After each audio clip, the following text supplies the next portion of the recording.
ED ने आज उत्तराखंड में कई जगह छापेमारी की और पूर्व मंत्री हरक सिंह रावत जी के आवास पर भी, उनके दूसरे जो एजुकेशनल इंस्टीट्यूशन हैं उन पर भी छापेमारी की गई है। मेरे साथ खुद हरक सिंह जी मौजूद हैं और उन्हीं से बात करते हैं कि आखिर ये किस तरह की कार्रवाई थी। लोग इनको कोई छापेमारी कह रहा है, कोई सर्वे कह रहा है, कोई रेड कह रहा है। हरक सिंह जी, आज सुबह ही कितने बजे वो लोग यहाँ पहुँचे और किस तरह की ये कार्रवाई थी? देखिए, मैं तो सो रहा था क्योंकि मैं कल एक शादी से देर से आया और मैं सो रहा था। तो सुबह सुबह मैं अचानक मेरे कमरे में हुआ है और कहने हम ईडी से हैं। 2-3 लोग आए, फिर और भी लोग आए उनके साथ, और फिर उन्होंने मेरा मोबाइल ले लिया। फिर पूरे दिन भर सर्च करते रहे, जांच करते रहे, और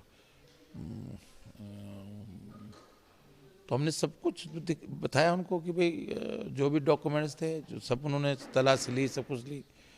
केवल बहू की अलमारी में 3.5 लाख रुपए मिले और 30-35 हज़ार रुपये, 27-28 हज़ार रुपये डिप्टी राव जी की मिली। ज्वेलरी भी नहीं मिली। ज्वेलरी हमारी, क्योंकि बेटी और बहू के और मिसेज की ज्वेलरी लॉकर में थी।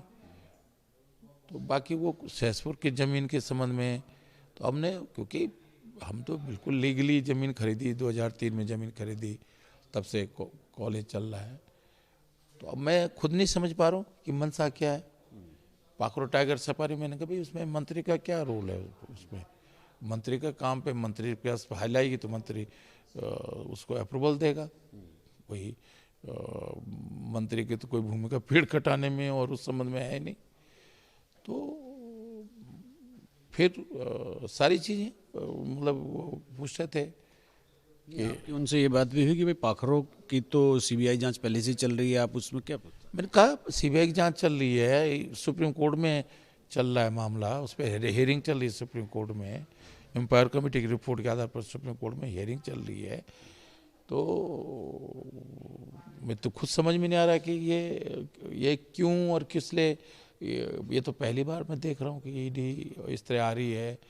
और मतलब इससे मुझे कई बार ऐसा लग रहा है कि मेरे तो खुद समझ से परे है कि ईडी का आना, कि भाई आखिर ऐसा क्या अपराध कर दिया हमने, ऐसा क्या कर दिया, कोई ऐसा जुर्म हो गया। ठीक है, 19-20 होता है, हम लोग नौकरी पेशे वाले राजनीतिक कार्यकर्ता हैं, लेकिन ऐसा कोई अपराध तो किया नहीं हमने। जिस सहसपुर की ज़मीन पे जो आपका मेडिकल कॉलेज है, उसी की ये बात कर रहे थे। तो उसकी तो जांच पहले एक बार हो भी चुकी थी। विधानसभा में एक प्रश्न भी आया था, आपको याद होगा। हाँ, मैंने बल्कि बाद में मैंने एक न्यूज़पेपर पे महारानी का मुकदमा भी किया था कि उसने जब गलत तथ्यों के आधार पर न्यूज़ छापी थी, तो बाद में मैंने विड्रॉ किया। अभिनव कुमार के खिलाफ भी किया था मैंने महारानी का मुकदमा, जो अभी डीजीपी हैं, कि भाई आपने गलत रिपोर्ट क्यों दी। तो बिल्कुल स्पार्क साफ है ज़मीन कि ये हरक सिंह जी, पाखरो और ये जो अपनी ज़मीन है सहसपुर वाली, इसके अलावा आपको क्या लगता है किन सब चीज़ों पे, मतलब उनको किस चीज़ की तलाश थी? क्या क्या वो चाहते थे? अब उनको खुद भी नहीं पता था। जांच के लोग आए थे, उनको खुद भी नहीं पता था कि हमें करना है क्या है। बस ये है कि डॉक्यूमेंट्स देख रहे थे, सब तलाश ले रहे थे, तो कुछ कुछ मिला नहीं उनको। तो लेके क्या गए, मतलब बरामदगी क्या दिखाई उन्होंने, क्या लेके गए अपने? भाई वही दिखाया कि कुछ डॉक्यूमेंट्स, सहसपुर की ज़मीन के से संबंधित डॉक्यूमेंट्स दिखाए। कुछ वो ले गए जो रजिस्ट्री की फोटो स्टेट कॉपियाँ थी, और एक उसमें लिखवाया कि 3.5 लाख रुपये मिला था, वो तो हमको ही वापस कर दिया उन्होंने।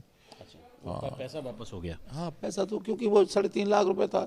घर में सामान्य रूप से जो है, पिताजी मेरे बीमार हैं, कभी रात को दवाई लेना है, सब जगह एटीएम नहीं चलता, सबके बहुत सारी दिक्कतें हैं, तो इसलिए इतना तो रखना पड़ता है। एक एनजीओ का भी आप जिक्र कर रहे थे। हाँ, एनजीओ में उन्होंने कहा कि भाई वो जीएनजी को जो है, जेएनजी को काम मिला। तो जेएनजी को तो एक गवर्नमेंट है कि इन पैनल एजेंसी है भारत सरकार से, और उस पर कोई टेंडर भी नहीं होता। कोई ऐसा नहीं है कि भाई टेंडर होगा तो हमने उसको कोई बेनिफिट पहुंचाया टेंडर देने में।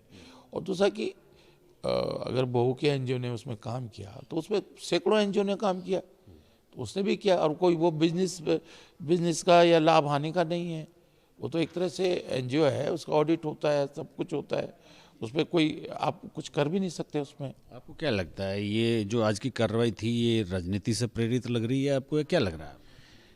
अब मेरे तो खुद समझ से परे है कि भाई मुझे क्यों टारगेट किया गया है, कौन टारगेट करना चाहता है, मेरी ये समझ में नहीं आ रहा है कि आखिर मुझे ही क्यों टारगेट किया जा रहा है। क्योंकि ऐसा तो मेरी ज़िंदगी में ये पहली बार ऐसा हुआ। मैंने तो सीबीआई की जांच भी जेन ली, जैनी प्रकरण में, लेकिन वो जांच करते थे, सीबीआई के अधिकारी आते थे तो वो एक जो मामला होता था उस पर जांच करते थे। अब ये नहीं कि भाई अब आपने 2003 में, अब आप सोचो 2003 में आपने जमीन कैश खरीदी कि क्या खरीदी। अब आप मुझे बताओ तो 20 साल पहले क्या किसी को याद होगा कि हमने कैश खरीदी या चेक से? उस जमाने में जो है 2003 में ऐसा नियम भी नहीं था कि 50,000 से ऊपर नहीं कैश निकाल सकते हैं या ही निकाल सकते, ऐसा भी नियम नहीं था ना उसमें तक। तो अब इतना याद थोड़ी हमको कि हमने वो जमीन कैश खरीदी, कैसे चेक से दिया, हमें खुद नहीं मालूम है। कितने घंटे तकरीबन वो यहाँ आपके पास और आपके कॉलेज में रहे? अब सुबह 7 बजे से, लेकिन अभी तो गए थोड़ी देर पहले, 9 बजे, 9:15 बजे तक। अभी तो 10:30 बज गए हैं। हाँ, 9:15 बजे गए हमारे यहाँ से, और सभी जगह गए। वो मेरे श्रीनगर घर भी गए। अब बताओ, वहाँ माँ जी है मेरी, अकेली रहती है उधर, ऊपर भाई रहता है, तो उन सबसे जांच करी, होटल में करी जांच हमारे।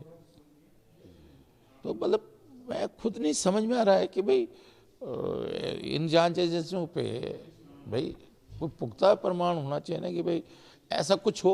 अब थोड़ा बहुत तो देखिए, ये तो देखो हम राजनीति कर रहे हैं, काम कर रहे हैं, थोड़ा बहुत तो हो सकता है, लेकिन ऐसा थोड़ी कोई अपराध कर दिया कि जो है आप इस तरह के वो कर रहे हो, मुझे खुद समझ से परे है। उन्होंने आपको ये कुछ नहीं बताया कि आपके खिलाफ किस तरह की कंप्लेंट उन्हें मिल रही है, उसके एवज में रेड मार रहे हैं?